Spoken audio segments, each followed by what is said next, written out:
Olá, bom dia a todas e todos que estão acompanhando aqui a nossa transmissão. Pedimos desculpas pelo atraso. Cleide, nossa anfitriã, teve um problema técnico, então estou aqui como um dos convidados do webinar. Vou segurar aqui a transmissão até que ela consiga chegar e já introduzir aqui o tema da nossa conversa, né?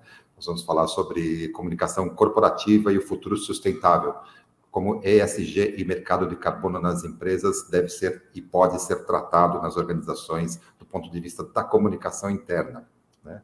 Eu sou Carlos Carvalho, eu sou jornalista, fui presidente executivo da Abracom, Associação Brasileira das Agências de Comunicação Corporativa, e hoje sou consultor da Tempo Comunicação, empresa sediada em Belém. Eu estou aqui em Belém, inclusive, transmitido ao vivo da sede da agência, e que é uma agência que já tem 25 anos de mercado e é especializada especialmente nas questões da indústria, temas ligados à sustentabilidade também, relacionamento com comunidades, relacionamento com em processos de licenciamento e afins. E a nossa convidada e nossa especialista aqui é a Isabela Morbach, que vou ler, cofundadora e diretora da CCS Brasil, associação que visa fomentar as condições econômicas, técnicas e regulatórias para a implementação em larga escala de projetos de captura e armazenamento de carbono para o Brasil. É a instituição global que tem aí esse braço brasileiro dirigido pela Isabela. Como pesquisadora e advogada, ela é focada em temas relacionados à regulação e políticas públicas para a implementação de uma economia de baixo carbono. Feitas essas apresentações, faço uma consideração inicial, que seria uma primeira questão a ser colocada aqui para vocês, e fica aqui o recado para que usem o chat aí para enviar suas sugestões, seus comentários e especialmente suas dúvidas. A gente vai procurar responder tudo o que for possível aí, né? A comunicação interna, e aí entrando no nosso tema, em geral, nas organizações, muitas vezes está apartada de temas técnicos e de temas ligados à questão de sustentabilidade, né? E acho que a gente vê isso como um problema.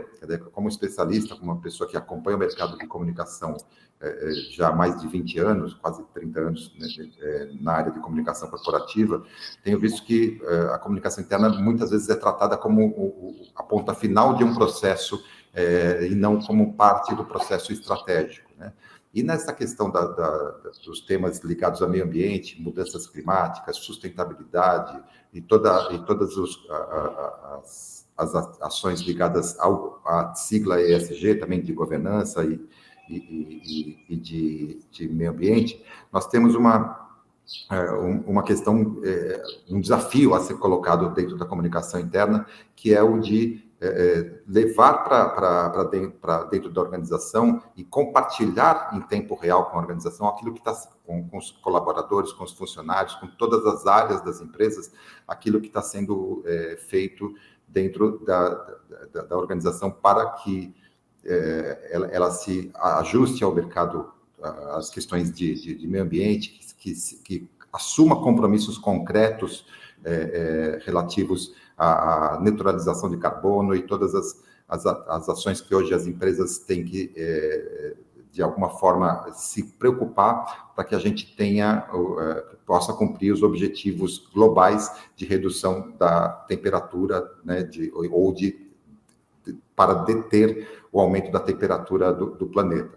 Então, eu coloco aqui para a Isabela, como questão inicial, né, quando a gente fala em sustentabilidade, como é que o mercado de carbono pode ser inserido nas estratégias das empresas para reduzir suas emissões, e como você acredita que a comunicação pode ajudar a desmistificar esse conceito complexo para diferentes níveis de colaboradores e partes interessadas? Em suma, como que as empresas podem assumir compromissos concretos em relação a esse tema e como isso pode ser comunicado internamente? Bom, Carlos, primeiro eu agradeço o convite para estar aqui hoje, para tratar desse tema que está posso dizer, está super na crista da onda, mas ele é um tema que esbarra na dificuldade técnica de compreensão, né? Muito se fala de crédito de carbono, de mercado de carbono e mesmo de sustentabilidade, e a gente consegue ficar, não diria nem na página 1, mas no parágrafo 1, porque no fim do dia, quando a gente vai esmiuçar o tema, ele é um tema tecnicamente muito difícil, com muitas expressões em inglês, com muito jargão técnico, com muita abreviatura. Então, se eu for falar de mudanças climáticas, eu vou falar de PCC, o NFCCC, NDC, e aí, para quem está trabalhando com isso, ou para quem está começando, ou para quem não trabalha com isso, mas precisa ser impactado sobre o tema, vira uma sopa de letras e um monte de palavra em inglês que ninguém entende. Então, eu acho que assim, a primeira coisa da comunicação e do impacto do mercado de carbono na comunicação tem relação com o fato de que a gente conseguiu, em última análise, comoditizar as mudanças climáticas. Então, quando a gente falava lá atrás, por exemplo, quando a gente está falando de pesquisa, a gente está falando de mudanças climáticas, gases do efeito estufa, metano, fica muito complicado. Então, acho que o grande mérito do tema mercado de carbono, do ponto de vista de comunicação, foi conseguir, de alguma forma, aterrissar na terra e fazer as pessoas se interessarem pelo tema. Puxa, é um mercado, se é um mercado, tem negócio, gera emprego, gera desenvolvimento. Então, acho que essa é uma das primeiras coisas que, quando a gente está falando de mercado de carbono, foi um grande salto. As pessoas se interessarem porque virou. Porque é uma expressão acessível, porque as pessoas entendem, etc. Mas aí a gente lê o primeiro parágrafo do mercado de carbono e começa a ficar super confuso, né? Cabe na minha empresa, não cabe? E quando a gente está falando de comunicação interna, a gente não está falando só da comunicação interna com os funcionários, a gente está falando primeiro da diretoria. Como eu convenço a minha diretoria a decidir o orçamento daquele ano pensando na sustentabilidade? Quando eu não estou falando de um negócio que está na sua essência a questão da sustentabilidade. Que quando eu estou falando, por exemplo, de uma grande indústria, hoje a gente já está falando de uma grande pressão na indústria. Mas se eu estou falando, por exemplo, de uma agência de comunicação, o tema sustentabilidade não é um tema do core da agência de comunicação. Ninguém fala, nossa, vamos vilanizar as agências de comunicação pela questão sustentável. Mas no fim do dia é uma questão que vai bater em todo mundo, em todas as empresas, umas de forma mais impactante e outras de forma menos impactante. Então, acho que o primeiro desafio da comunicação interna é o desafio de ganhar a diretoria, convencer uma diretoria que está preocupada com orçamento, que está preocupada com entrega, que está preocupada com uma série de coisas, de que o tema sustentabilidade passa a ser um tema muito importante que demanda, por exemplo, investimento, que demanda atenção, que demanda, às vezes, uma pessoa dentro da empresa responsável pelo tema sustentabilidade. Então, a criação do setor sustentabilidade dentro das empresas. E, de novo, eu não estou falando só das grandes indústrias. Agora eu estou falando de banco, de agência de comunicação, de escritório de advocacia, de prestadores de serviço de forma geral. Então, assim, primeira coisa, comunicação interna é comunicação sobre tomada de decisão e como a gente comunica essa tomada de, assim, a importância do tema sustentabilidade e mercado de carbono para esse cliente interno. Acho que tem uma questão, Isabela, queria que você comentasse isso também, porque muitas vezes a gente percebe que nas organizações esses temas ficam em caixinhas muito separadas. E quando a gente fala das questões ligadas às mudanças climáticas e todos os compromissos que as empresas de qualquer porte, de qualquer segmento da economia, têm que, não só por necessidade, mas por obrigações legais, inclusive esses compromissos precisam ser assumidos, a impressão que a gente tem é que não existe uma integração que seria ideal entre todas as áreas e em que a comunicação esteja imersa desde as primeiras ações. Como eu disse na abertura, né, para que não seja a ponta final de um processo só, olha, vocês comuniquem no jornalzinho da empresa, né, nos meios, né, nas telas da Progic, que estão nas fábricas ou nos pontos de encontro dos funcionários e tudo mais, comunica essa nossa ação aqui. Não, isso tem que estar lá no começo, na estratégia, né? Até para que os profissionais de comunicação consigam traduzir essa linguagem técnica que você mencionou, e cheia de jargões em inglês, de siglas e tudo mais, para uma linguagem direta, para que o funcionário saiba onde ele está inserido e o que a empresa na qual ele trabalha está fazendo para colaborar com a sobrevivência do planeta. É muito importante e vale dizer aqui que muitas vezes a própria empresa não sabe como ela está contribuindo ou reduzindo, ela não sabe como se posicionar. Então, eu acho que o primeiro passo da tomada de decisão é a comunicação, sem nenhuma dúvida. Obviamente que para algumas indústrias é o impacto legal, né? É a pressão de uma decisão legal de impor a obrigação de reduzir, mas na maior parte das empresas que não são essas indústrias de grande porte, a tomada de decisão parte da comunicação. Então, é comunicar o que esse é um tema importante, é comunicar, é ter noção de o quanto ter uma comunicação interna e externa sobre o quão sustentável você é, quais são as suas iniciativas, vão ser importantes para o posicionamento da empresa. A partir de agora, a gente não pode se enganar. Não existe mais uma empresa que não tenha um posicionamento sobre sustentabilidade. A gente falava, por exemplo, das políticas sociais, de inclusão. Não existe mais uma empresa, ainda que a gente esteja falando de posicionamento pro forma, tá? Mas a gente não tem mais uma empresa que quer prestar serviço para uma outra grande empresa que não tenha internamente um regimento de inclusão, uma política de inclusão. A mesma coisa vai ser para a sustentabilidade. E aí, nesse caso, muito se facilitou com o mercado de carbono, com essa expectativa de que parte da sustentabilidade está relacionada com as suas emissões. Então, aqui entra o mercado de carbono, facilita para as empresas conseguirem definir que elas vão ter que fazer o inventário das suas emissões, que eventualmente elas entrem no mercado de carbono como empresas que vão adquirir créditos de carbono para compensar as suas emissões. Tudo isso é posicionamento de sustentabilidade, sem nenhuma dúvida. E é isso, a gente está no momento em que as empresas precisam se preparar para essa comunicação e diria que muito mais do que aquela comunicação um pouco mais burocrática, entre aspas, das políticas de integração, políticas ativas para minorias, etc. No caso da sustentabilidade, a gente vai ter que ir um pouquinho além de dizer no papel o que a gente está fazendo.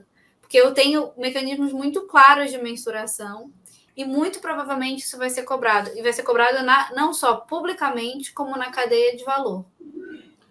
É um ponto importante, que sobre o posicionamento, eu me lembro no começo das redes, né, da disseminação das redes sociais, se falava muito assim, sua marca não está, sua empresa não está nas redes sociais, mas ela formalmente, mas ela está lá porque estão falando de você. Então, é importante que você esteja lá, porque o não posicionamento é um posicionamento, a não ação é uma forma de posicionamento. Então, se a empresa ainda não está fazendo nada em relação à redução ou neutralização das emissões, ela está se posicionando como uma empresa omissa. E essa também é uma questão importante. Muitas vezes o funcionário está trabalhando numa empresa que lá na frente vai ser cobrada por não ter se posicionado. Pessoal, bom dia. É isso mesmo. Estão me ouvindo? Sim, Cleide, bem-vinda. Bom dia, eu queria pedir desculpas pelo atraso, mas eu tive questões técnicas. Eu queria participar um pouquinho do debate, mas antes eu quero agradecer o Hospital das Clínicas de São Paulo, que é onde eu estou hoje. Eu vim gravar aqui um case de sucesso com o pessoal, o time de comunicação. Então, eu estou usando aqui as instalações do HC que gentilmente foram cedidas. Esse debate em torno de ESG, do mercado da sustentabilidade, né, Isa, é um caminho sem volta, né? Não temos, como você disse, como não falar mais sobre as práticas sustentáveis na empresa, né? E nem deixar de voltar os olhos, porque a questão do aquecimento global e de como o homem está interferindo na natureza é um caminho sem volta. Aliás, nós temos que andar alguns passos atrás, né, para poder tentar minimamente reparar o que nós fizemos aí no planeta, né? Mas eu queria trazer uma provocação aqui, Isa e Carlos, que é com relação, como a gente está falando aqui para comunicadores, né, para profissionais de RH e comunicação, que é o que, quando eu entrei, o Carlos estava falando brevemente ali sobre a questão do entendimento do assunto, né, Isa? Você, como especialista na área, você deve se deparar com muitos ruídos de comunicação e até da falta de entendimento, né? O que é o mercado de trabalho, o mercado de carbono, né? Como que está essa questão da compra de títulos? Como que eu vou digerir todos esses manuais, todos esses documentais em torno desse assunto que é tão complexo, para eu poder comunicar, porque eu, como comunicadora, entender o assunto com profundidade. Acho que a Cleide travou. Por favor. Mas eu vou puxar aqui. Eu posso puxar aqui, Cleide, a explicação. Eu acho que a gente tem que partir, gente, de um ponto muito interessante. Existem dois tipos importantes de mercado de carbono e como isso se adequa em cada empresa. Então, a gente tem primeiro o que a gente chama de mercado de carbono voluntário, que é o mercado de carbono mais conhecido de todo mundo, que a gente tem os títulos que a gente troca, né, que a gente certifica as nossas emissões. O mercado de carbono voluntário, ele é um mercado onde a gente parte dos seguintes pressupostos, e aqui a comunicação é uma coisa muito importante. O mercado de carbono voluntário, ele não parte de uma obrigação legal de reduzir. Ele parte de uma declaração das empresas de intenção de redução. Então, é preciso entender aqui que é muito importante a comunicação, porque no fim do dia, os compromissos do mercado voluntário são compromissos públicos das empresas com os seus consumidores ou com os seus investidores. Então, aqui é realmente uma questão de comunicação. E quando eu descumpro os meus compromissos de redução de emissões pelo mercado voluntário, o impacto é exatamente de comunicação. Eu estou aqui descumprindo algo que eu me comprometi com o público, com os meus consumidores, com os meus clientes, com os meus investidores, de que eu ia reduzir. E por conta disso, os programas de certificação de crédito de carbono do mercado voluntário, eles são programas que a gente chama de privados, não necessariamente com fins lucrativos. Então, eu tenho grandes organizações, eu acho que a mais conhecida delas é a Verra, que tem programas de certificação dos créditos.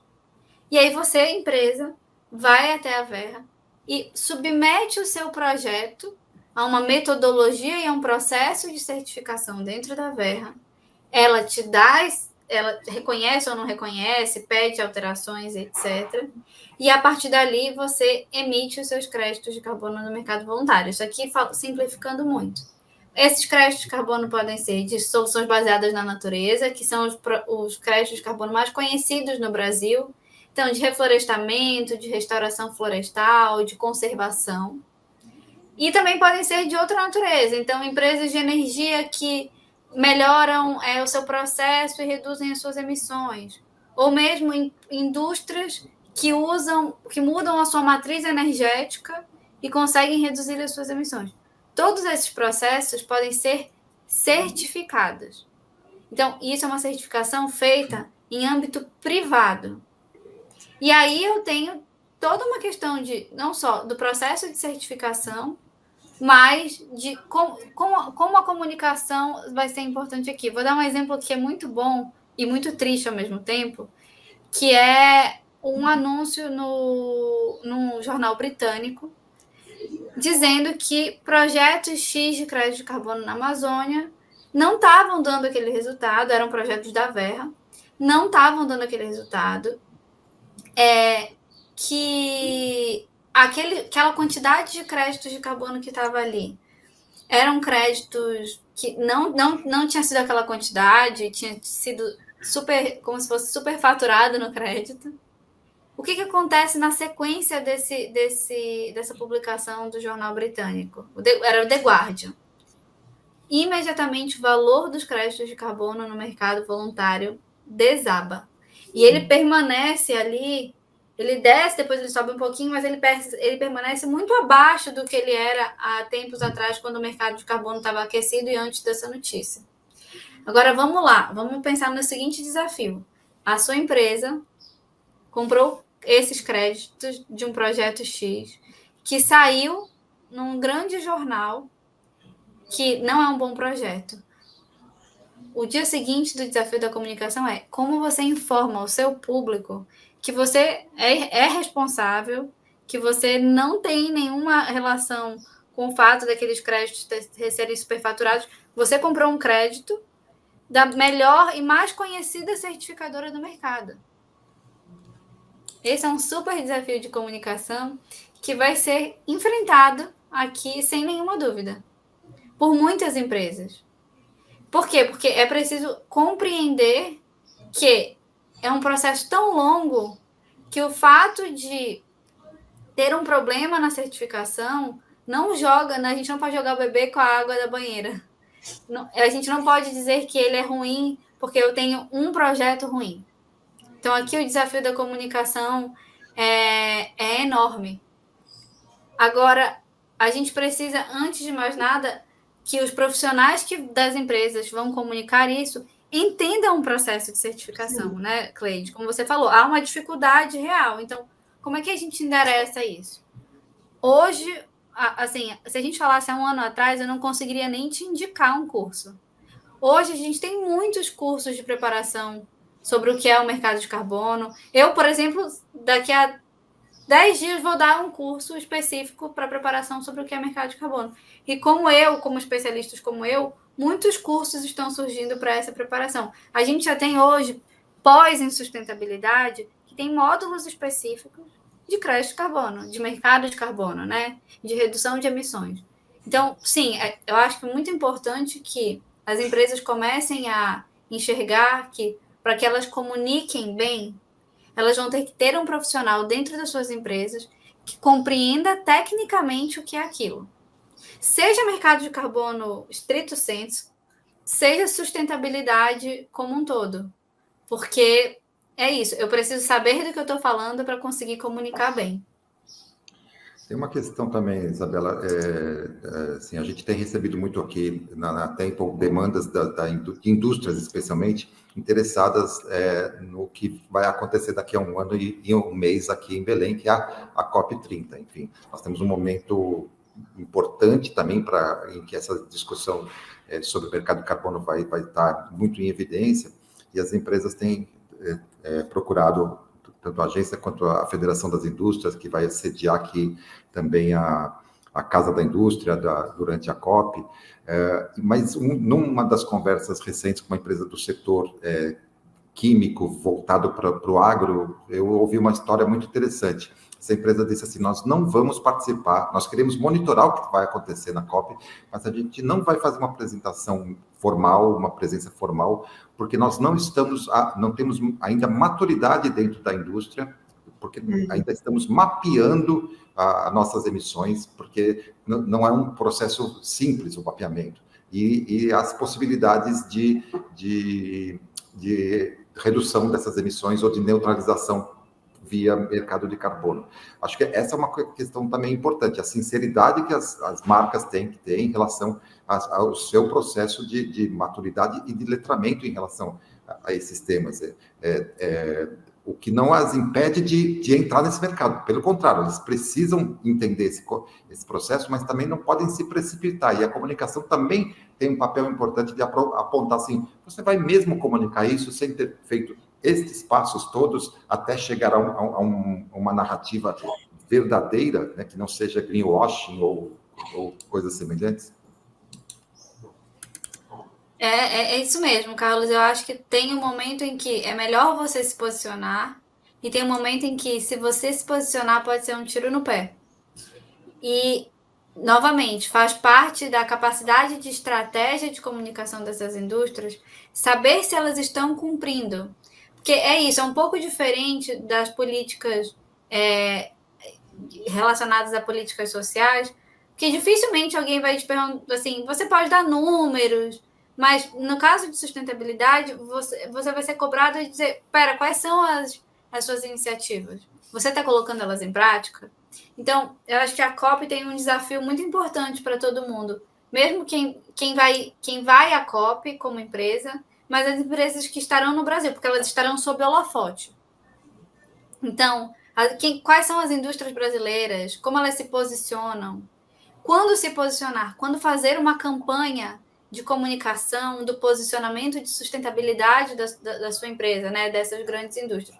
Esse é um ponto importantíssimo para não cair na armadilha de se posicionar demais e acabar o tiro saindo pela culatra. Então, você tem que ter, literalmente, conhecimento e certeza de que as suas iniciativas entregam sustentabilidade, entregam redução de emissões, para colocar a cara, né, a logo num holofote, dizendo, olha, eu sou uma empresa sustentável. E aí tem uma coisa interessante para a gente falar. Não é só sobre a atividade da indústria em si. Uma coisa que a gente tem uma tendência muito grande para o futuro de passar por é a cadeia de fornecimento. Então, não basta que a empresa, a grande indústria, ela reduza e melhore o seu processo. Ela tem que passar a contratar fornecedores que também são sustentáveis, porque isso conta para o inventário dela. E aqui também, de novo, entra o quão assertivo você é em entregar redução de emissões e ser capaz de comunicar isso num relatório de sustentabilidade, num conselho de administração, para a sua diretoria e também para o seu público, especialmente quando a gente está falando de varejo. Então, é muito comum que agora a gente veja propagandas de grandes indústrias que não vendem para o varejo, mas estão em grandes canais de comunicação dizendo que elas são sustentáveis. A gente precisa saber que muita gente está assistindo aquilo, vai atrás de saber se aquelas iniciativas serão sustentáveis mesmo ou não. Ô, Isa, sim. Estão me ouvindo? Estamos ouvindo. Então, eu queria fazer uma outra provocação aqui, Isa. Eu li alguns artigos dizendo que o Brasil ele tem um potencial aí para assumir uma posição de liderança né, nesse caminho, nesse caminhar pela redução de emissão de gases poluentes. Como que você vê aí a avaliação da presença do Brasil na COP? Você acha que o Brasil ele tem condições de assumir realmente esse lugar, de sair na frente nesse caminho de aproveitando aí esse potencial que a gente tem, ou não? Ou a gente pode deixar passar essa oportunidade aí? Olha, o Brasil tem todas as condições, mas a gente sempre precisa lembrar que a gente chegou onde a gente chegou em termos de emissões, porque reduzir emissões custa caríssimo. Não só para o Brasil, para o mundo inteiro. Então, a gente tem um dilema agora, Cleide, que é assim, a gente tem no Brasil duas grandes frentes para reduzir emissões. A primeira delas é a transição energética. Então, a gente precisa lembrar que no quesito energia renovável, a gente é líder no mundo.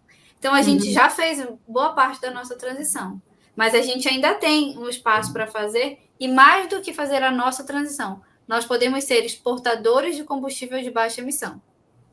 Qual é o problema? Isso custa muito dinheiro. É um investimento muito grande. Então, Eu sempre faço esse exercício quando eu estou discutindo isso com os meus alunos. Imagina o seguinte: vocês são empresas de comunicação. E aí vocês vão chegar lá no cliente, num grande cliente, e dizer assim: olha, o meu serviço ele é 30% mais caro porque eu dou suporte financeiro para todos os meus funcionários usarem carro elétrico. Tudo dentro da minha empresa é reciclado e é de material sustentável. Uhum. Eu não compro energia da distribuidora. Eu tenho um contrato de compra de energia independente que eu só consumo energia solar e eólica. Imagina isso. Aí você chega nessa grande empresa assim, mas olha, para eu ser a tua agência de comunicação, eu vou custar 30% mais caro. Uhum. A grande indústria vai falar, poxa, parabéns, Cleide, você tem uma grande empresa, mas nesse momento eu vou ter que contratar a vizinha, porque eu ainda não tenho obrigação de redução. Por que eu estou dando esse exemplo? Porque quando a gente está falando de transição energética, a gente está falando de energia mais cara, regra geral. Alguém vai pagar essa conta. Uhum. E muito do que a gente pode exportar vai ter que ser comprado por alguém que está lá fora. Essa pessoa também precisa topar pagar mais caro. Então, o nosso grande desafio aqui no Brasil o Brasil tem tudo para entregar, mas a gente precisa ter um comprador, um financiador, porque custa caro. Se a gente muda para soluções baseadas na natureza, que são os grandes projetos do Brasil, né? O Brasil promete ser um dos maiores protetores das florestas e reduzir desmatamento ilegal. Reduzir desmatamento legal, quem é que vai pagar essa conta? Então, eu acho que o desafio está não em realizar, mas em conseguir impor ao mundo, aos países desenvolvidos, que consiga compartilhar os custos e financiar o futuro do Brasil descarbonizado e exportador de soluções de baixo carbono. A gente tem potencial, mas é como os produtos não testados em animais, é como a comida diet, light, de dieta, que é sempre mais caro, né? Então, tem essa questão também. Então, se a gente for fazer comparativo, é meio isso, né? E o que você está falando, Isa, eu entendo que passa aí, além de passar pela boa vontade das empresas em quererem comprar o que é mais caro e o que é mais sustentável em contrapartida, passa também por questões políticas, né, que são sempre aplicadas, né, de você estabelecer regras que façam com que isso seja uma obrigatoriedade de alguma forma, não? Exatamente isso. A questão política é uma questão dura. A gente está vendo o que está acontecendo hoje com o projeto de lei do mercado de carbono. Eu sempre costumo dizer que vai se aproximando da COP, e aí vem, para quem trabalha no meio, fica uma expectativa. Agora o PL de mercado de carbono vai sair, porque está todo mundo interessado. O que acontece? Chega no Congresso e os impactos do mercado de carbono. Aí a gente está falando agora do mercado de carbono regulado, que é aquele que é imposto por lei. Então, é a definição legal de que as indústrias, de que os agentes do setor vão ter que reduzir as suas emissões, vão ter um teto de emissão. E se eles descumprirem, eles são penalizados por lei. Aí não é mais uma questão de imagem. Imagina você ter que articular e encontrar uma solução em que todos os setores da economia, literalmente todos, aceitam esta imposição. Então, o que tem acontecido do ponto de vista do mercado regulado e do ponto de vista político é que a gente está achando muita dificuldade em achar um ponto comum para aprovar esse PL. Não é à toa que é isso, há 4 anos, próximo de toda a COP, vem a notícia, agora o mercado de carbono vai ser aprovado, coloca todo mundo numa sala, articula, vai em cima, vai embaixo, o texto não passa. Então, já começou. Hoje eu estava lendo uma newsletter que eu acompanho de energia, e a notícia da news era: PL de mercado de carbono volta à pauta. Será aprovado antes da COP? É isso, é uma questão política. E não é uma questão política fácil de endereçar, sendo justo com os nossos políticos, não é fácil, porque o impacto nas empresas é muito grande. É uma questão, Certeza. Cleide e Isabela, assim, acho que estamos aqui com um público de profissionais da área da comunicação interna, né? Que vão, como a Isabela já colocou, vão precisar passar por um processo de aprofundamento, de conhecer essas discussões relativas ao mercado de carbono e a todas as questões de mudanças climáticas, né? Isabela, onde que esse profissional pode se atualizar ou se informar? Que você acabou de mencionar uma newsletter de energia, enfim. Você pode dar algumas dicas assim, de como que a gente pode ir atrás dessas informações, se manter atualizado em relação a esses temas? Olha, eu gosto muito de acompanhar um canal chamado Capital Reset, que é muito focado nesses temas. Focado de forma geral, e aí não é só para energia, não é para mudanças, para soluções baseadas na natureza, ele é bem focado. Eu gosto muito, muito, muito, muito de um podcast chamado Economia do Futuro.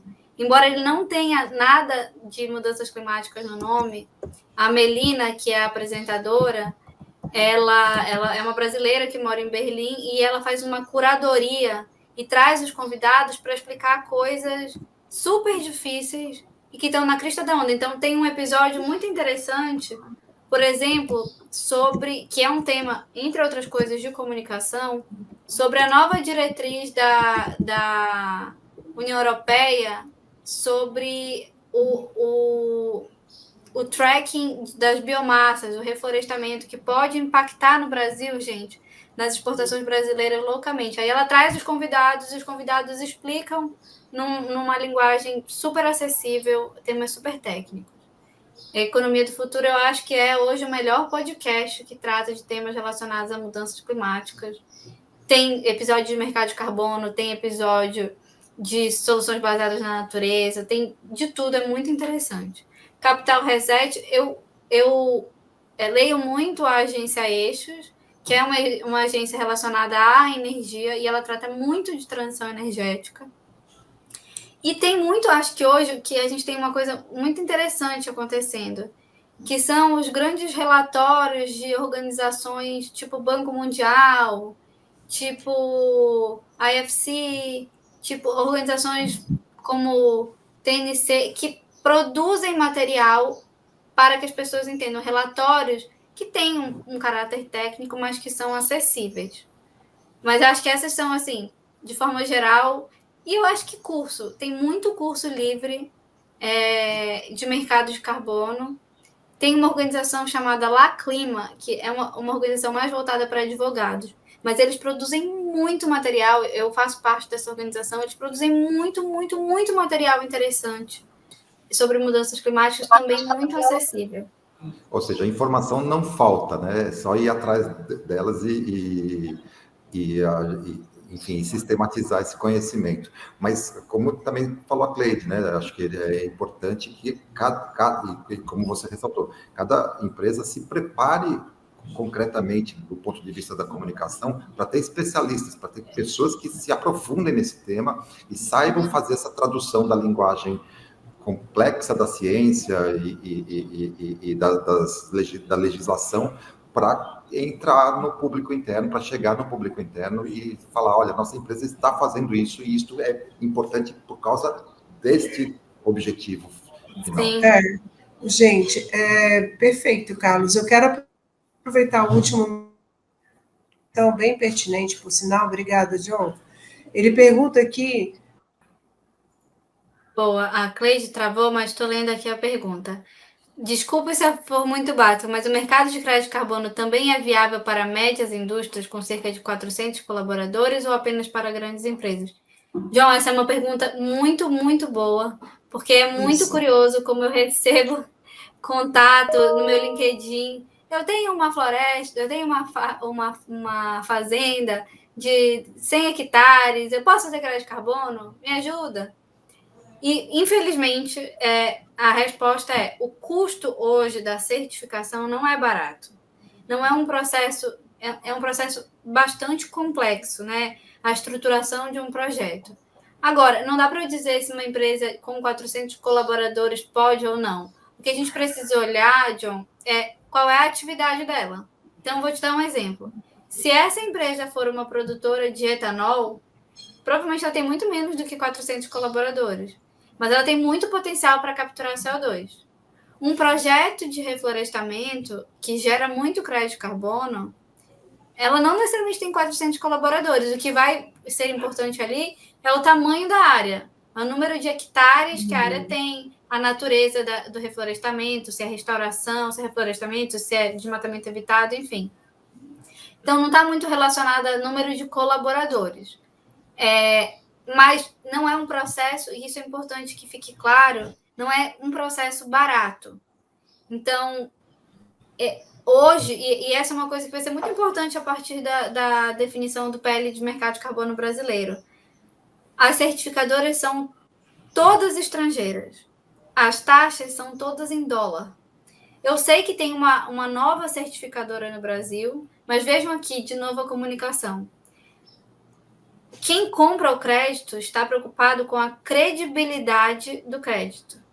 E é um caminho natural que eu adquira créditos de certificadoras mais conhecidas. Então, vai levar um tempo para que essa certificadora brasileira se posicione, mostre que ela tem credibilidade, que a metodologia dela é confiável, que ela faz a verificação de forma rigorosa, até que ela se estabeleça como uma certificadora no mercado. E a tendência é que, com o PL de mercado de carbono, a gente tenha mais certificadoras brasileiras e a resposta para a tua pergunta no futuro vai ser um pouco diferente. Porque à medida que eu tenho custos menores, à medida que eu tenho mais profissionais que entendem disso, a tendência é que o custo de certificar, o custo de desenvolver um projeto seja menor. E aí eu posso te dizer, puxa, John, muitas médias indústrias que melhoram seus processos conseguem certificar. Hoje, o que eu posso dizer é caro e demanda um profissional hiper especializado, inclusive de comunicação, gente. Tem um foco específico dos projetos de crédito de carbono, que é a interação com os stakeholders dos projetos. O quanto aquele projeto impacta a comunidade. E eu preciso de um profissional de comunicação que entenda de crédito de carbono, entenda de procedimento, para participar dessa equipe que desenvolve os projetos. Cleide, você me permitir um assunto final, eu sei que a gente está caminhando para o encerramento, mas eu tive nessa semana na 12ª edição do Verso e Reverso da Comunicação Interna, que é um evento da Abracom, e o tema era CI é negócio, né? Comunicação interna é negócio. E um dos debates centrais ali foi a questão das métricas, né? Que é uma coisa importante. Isabela, lá no começo, falou sobre o fato de que, diferentemente de outras questões, por exemplo, na área social, tudo mais, tem métricas mais claras desse campo. Porque o que foi dito lá é o seguinte: na área na comunicação interna, engajamento é uma métrica, muitas vezes, muito subjetiva, né? Como que a gente pode... Então, como que, do ponto de vista da comunicação interna, e a partir das métricas palpáveis que esse mercado tem, né, a gente pode traduzir isso em números também de compreensão da questão pelo público interno das empresas? Olha, eu não tenho essa resposta, Carlos. Eu acho que é algo a se estudar. Porque, no fim das contas, a gente precisa ser capaz de medir entendimento mesmo. Mas eu não conheço um índice, uma referência para essa mensuração.